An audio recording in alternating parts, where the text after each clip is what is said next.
منصوب چراغوں سے طرفدار ہوا کے، تم لوگ منافق ہو منافق بھی بلا کے۔ سامعین محترم، السلام علیکم ورحمۃ اللہ۔ آج 19 رمضان المبارک 2 مئی 2021۔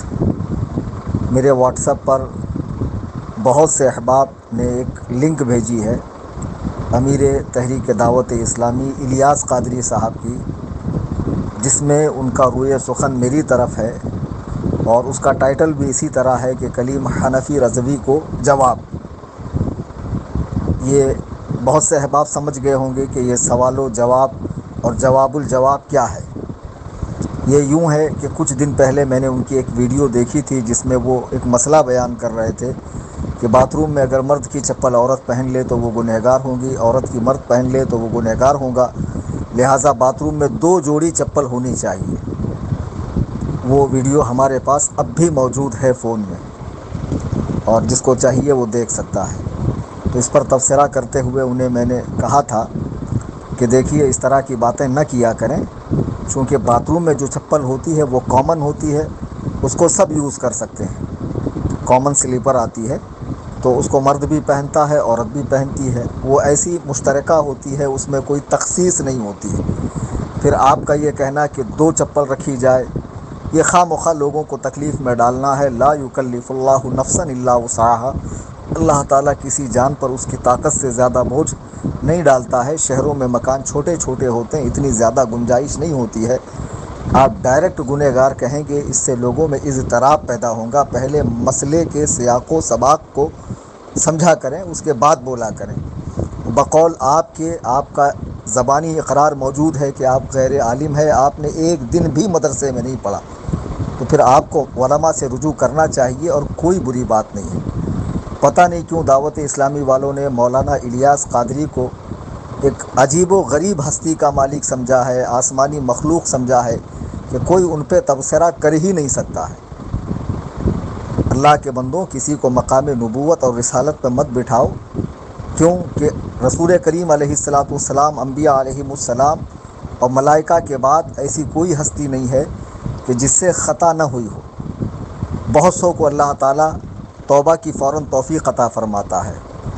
ہم تو ائمہ مجتہدین کے مسائل بھی امکان خطا کے ساتھ مانتے ہیں کہ ان سے بھی خطا ہوئی ہوں گی۔ تو پھر 14ویں صدی میں کسی ایک عالم ہی کہہ لیجئے، بقول آپ کے کسی عالم کو یہ سمجھ لینا کہ وہ غلطیوں سے پاک ہے، یہ آپ کی بھول ہے، اصلاح ہوں گی۔ سینکڑوں مسائل ایسے ہیں جس میں انہوں نے اپنے اکابرین سے اختلاف کیا ہے، ویڈیوگرافی کا مسئلہ ہو، تصویر کا ہو، چین کی گھڑی کا ہو، مائک کی نماز کا ہو، تصویر کشی کا ہو، بہت سارے مسائل ہیں۔ اس کے بعد بھی ہم انہیں گمراہ نہیں کہہ رہے ہیں، کافر نہیں کہہ رہے ہیں، خارج سنیت نہیں کہہ رہے ہیں۔ ایک مسئلہ ہے جو انہوں نے بیان کیا تھا، تو اس پر میں نے تبصرہ کیا تھا کہ آج کل کامن چپل آتی ہے، اس کو کوئی بھی پہن سکتا ہے، اس میں گنہگار ہونے والی کیا بات ہے۔ اب اس بات کو کہے ہوئے مجھے 2-3 دن ہی گزرے تھے کہ پاکستان سے مدنی چینل پر اس کا جواب آیا، اور میں دریائے حیرت میں غوطہ زن ہو گیا کہ یا اللہ، جب بات اپنی ذات کی آتی ہے تو فی الفور جواب کے لیے پوری ٹیم تیار ہوتی ہے۔ جب ہندوستان میں نرسنگانند سرسوتی نے نبی کریم صلی اللہ علیہ وسلم کو منہ بھر بھر کے گالیاں دی، تو ہندوستان میں دعوت اسلامی کے مبلغین کیا خواب خرگوش میں تھے؟ نیند کی گولیاں کھا کر سو گئے تھے؟ ہندوستان میں وسیم رضوی نے اماں عائشہ صدیقہ رضی اللہ تعالیٰ عنہ پہ ایک گندی فلم بنائی، اس فقیر نے اس کے واجب القتل ہونے کا فتویٰ دیا۔ دعوت اسلامی والے اپنی FIR دکھائیں، اپنا احتجاج دکھائیں، اپنا مظاہرہ دکھائیں، کہاں کیا؟ ہندوستان میں امیش دیوبند نے حضور غریب نواز رضی اللہ تعالیٰ عنہ کو کیا کچھ نہیں کہا، اس پر پورے سنیوں کے نے غم و غصے کا اظہار کیا۔ دعوت اسلامی والے کہاں تھے؟ سینکڑوں مرتبہ پاکستان میں بھی ایسے حالات بنے کہ اللہ و رسول علیہ الصلاۃ والسلام کی گستاخیاں کی گئی، لیکن یہ لوگ منظر عام پر نہیں آئے۔ سلمان تاثیر نے گستاخ کی سزا قتل کو کالا قانون قرار دیا تھا، پاکستان کے ہر عالم نے اس کا رد کیا، مولانا الیاس نے رد کیوں نہیں کیا؟ مدنی چینل سے اس کا رد کیوں نہیں کیا؟ معلوم پڑا بات جب ذات پروردگار کی ہو خاموش، بات جب ذات سرکار کی ہو خاموش، لیکن بات جب ذات عطار کی ہو تو سارے کالے پیلے ہرے نیلے چھوٹے بڑے بلوں میں سے نکل کر آتے ہیں. تو اس وقت تو تمہیں بولنے کی توفیق نہیں ہوئی. اور اس ویڈیو کو آپ دیکھیں جو میرے رد میں بنائی گئی ہے، اس میں میرا ایک پیسے کا لحاظ کیے بغیر کلیم رضوی، جبکہ میں نے اپنی آڈیو میں مولانا الیاس قادری کہا. آپ لوگ کہتے ہیں ہم علماء سے پیار کرتے ہیں. اس ویڈیو پر آپ جا کر دعوت اسلامی کے مبلغوں کے کمنٹ پڑھیں، کتنے بھدے کمنٹ ہیں اس کے اندر. فقط ذاتیات پر حملہ ہے، فقط ذاتیات پہ حملہ ہے. تو مجھے بتاؤ، یہی تم لوگوں کا نعرہ ہے کہ ہمیں اے عطار سنی عالموں سے پیار ہے، اس لیے ہمارا بیڑا پار ہے. بیڑا پار اس طرح کیا جاتا ہے کہ کمنٹ میں علماء کو گالیاں دی جاتی ہے. سوچنے والی بات ہے کہ یہ لوگ گستاخوں کا، بد مذہبوں کا رد نہیں کرتے ہیں، لیکن کوئی سنی عالم اگر ان کی اصلاح کرنا چاہے تو اسے اپنا یہ دشمن جان سمجھ لیتے ہیں. دیکھو، اگر ذاتیات پر آؤ گے تو تمہارے اتنے مسئلے ہمارے پاس ہے کہ پھر جو تھوڑا موڑا کام بچا ہے نا وہ بھی ختم ہو جائے گا. تو علماء سے زیادہ الجھا مت کرو، ٹھیک ہے نا. اور اسے یا تو دھمکی سمجھ لو یا نصیحت سمجھ لو، شاید تمہیں اچھے سے سمجھ میں نہیں آتا. میرا نام کلیم حنفی رضوی ہے، میں ڈنکے کی چوٹ پہ بولتا ہوں. آج تک کسی سے نہ ڈرا نہ ڈروں گا انشاءاللہ. میرے پیر و مرشد سرکار تاج الشریعہ رضی اللہ تبارک و تعالیٰ عنہ کا فیض ہے مجھ پر. یہ لوگ کیا بد مذہبوں کا رد کریں گے؟ حال فی الحال میں ان کی ایک ویڈیو آئی ہے مدن پورہ بامبے کے اندر، ایک سڑے ہوئے شیعہ کی دکان میں انہوں نے چندہ باکس رکھا ہوا ہے اور وہاں سے چندہ لے رہے ہیں. باقاعدہ ویڈیو آئی ہے اور ویڈیو میرے پاس موجود ہے. جس کا جی چاہے میرے نمبر پہ واٹس اپ کرے، میں آپ کو دیتا ہوں. جو بد مذہبوں سے چندہ لے، جو بد مذہبوں کا نام لے کر رد نہ کرے، کبھی وہابی دیوبندیوں کا رد نہ کرے نام لے کر، یہ عاشق رسول بنے پھر رہے ہیں. یہ سنتیں سکھانے والے ہیں، سنتیں سکھانے والے ہیں کہ جب اللہ کے رسول علیہ الصلاۃ والسلام کے ناموز کی بات آتی ہے خاموش بیٹھے رہتے ہیں، اور جب بات اپنے امیر کی آتی ہے تو فوراً جواب دینے کے لیے نکل جاتے ہیں. شرم آنا چاہیے، تم لوگوں کو شرم آنا چاہیے. آج لوگ کہتے ہیں کیا ضرورت تھی آپ کو مسئلہ اٹھانے کی، اہل سنت میں پھوٹ ڈالنے کی. یہ پھوٹ ڈالنا کہ ایک آدمی سوشل میڈیا پہ آ کے غلط مسئلہ بیان کرتا ہے اور ہم سے کہا جاتا ہے کہ آپ اکیلے میں اصلاح کریں. تو اس نے سوشل میڈیا پہ مسئلہ بیان کیوں کیا؟ اس کا ویڈیو ڈالا کیوں گیا؟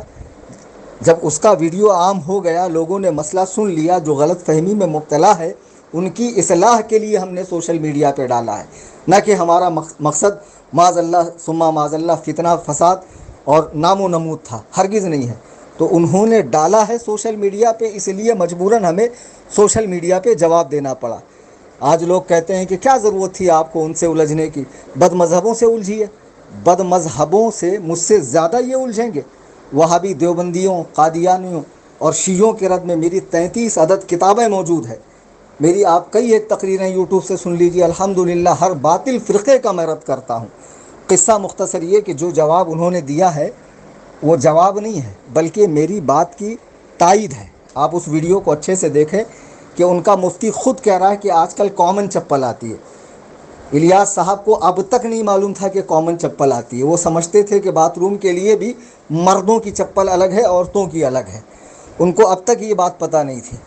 پتہ نہیں کیسے نہیں پتہ تھی ان کو. تو ان کا مفتی خود کہہ رہا ہے کہ آج کل ایک مشترکہ چپل آتی ہیں جس کو سب پہن سکتے ہیں. اور میں نے اپنی پہلی آڈیو میں بھی کہا کہ جو مردانہ وضع کی جوتے ہوتے ہیں اگر عورتیں اس کو پہن لے تب کہا جائے گا تشبہ بالرجال، اس نے مردوں کے ساتھ مشابہت کی ہے. یا زنانہ وضع کی جو سینڈلز وغیرہ اور جوتیاں آتی ہیں اگر مرد اس کو پہنے تب کہا جائے گا تشبہ بالنساء، اس نے عورتوں کے ساتھ مشابہت کی، تب جا کر حکم لگے گا. لیکن باتھ روم میں تو ایک دم کامن چپل ہوتی، اس کو کوئی بھی استعمال کر سکتا. اس پر حکم لگانا، گنہگار قرار دینا، اور مزے کی بات یہ کہ اس پر فقہائے کرام میں سے، متقدمین میں سے، فقہ کی کسی کتاب میں سے کوئی حوالہ نہیں، بس فرما دیا. تو ان کا فرمانا آپ کے لیے حرف آخر ہوگا، ہمارے لیے نہیں. مسئلہ غلط ہوگا ہم آگے بھی رد کریں گے. اور بد زبانی بد کلامی سے مبلغین اپنے آپ کو روک کر رکھیں، ورنہ یہ جو کھوکھلے دعوے نا 200 ملکوں میں کام ہے. خود بمبئی کی حالت دیکھ لیجئے کہ ہزاروں کی تعداد میں مساجد ہے، کتنی مساجد میں آپ کا کام ہو رہا ہے. کہیں 2-4 لوگ امامہ شریف باندھ کر گھوم لیں تو اس کا مطلب یہ نہیں کہ اس پورے محلے میں کام ہو رہا ہے.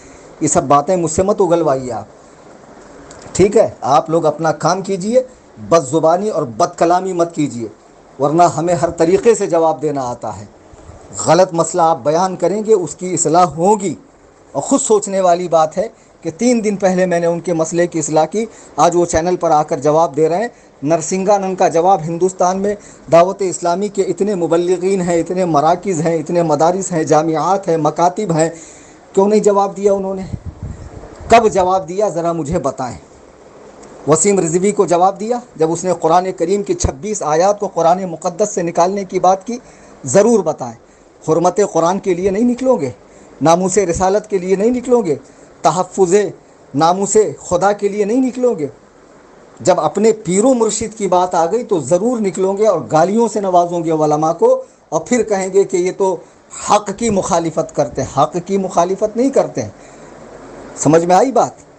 اس طرح کی بیہودہ باتیں کرنے سے پہلے 1000 بار سوچا کریں. اور جو ویڈیو بنائی گئی ہے اس میں میرا کوئی جواب نہیں. اس میں وہی بات ہے کہ کامن چپل پہنی جا سکتی ہے, اور جو مردوں کی خاص چپلیں ہوں عورتیں نہ پہنیں, جو خاص عورتوں کی ہو مرد نہ پہنے. یہ بات تو میں پہلے بھی کہہ چکا تھا, اس میں میرا جواب کیا ہے؟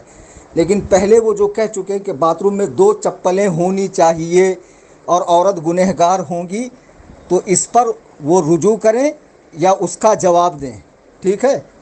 میں تمام احباب اہل سنت و جماعت سے گزارش کروں گا کہ مسلک اعلیٰ حضرت پر سختی سے قائم رہو. ایک ذات جس کی خدمت میں عرصہ دراز تک میں حاضر رہا, اور جن کے روز و شب میں نے دیکھے ہیں, جن کا سفر و حضر میں نے دیکھا ہے, اور باخدا سب دیکھنے کے بعد اپنے آپ کو ان کے حوالے کر دیا. سرکار تاج الشریعہ رضی اللہ تعالیٰ عنہ, ان سے بڑھ کر میں نے ان کی حیات میں اور اپنی زندگی میں پابند شریعت کسی عالم کو نہیں پایا. وہی ہمارے امیر ہے, ان کے صاحبزادے ہمارے امیر ہیں. بریلی شریف ہمارا مرکز ہے. جو مسلک اعلیٰ حضرت کے مطابق ہوں گا, فرمان تاج الشریعہ کے مطابق ہوں گا, ہم اس کے ساتھ ہیں. اور جو شریعت مطہرہ کی مخالفت کرے گا, ہم ہر حال میں اس کی مخالفت کریں گے. اللہ تعالی ہم سب کو حق سننے, حق پر چلنے, حق کی دعوت دینے کی توفیق عطا فرمائے. آمین ثم آمین.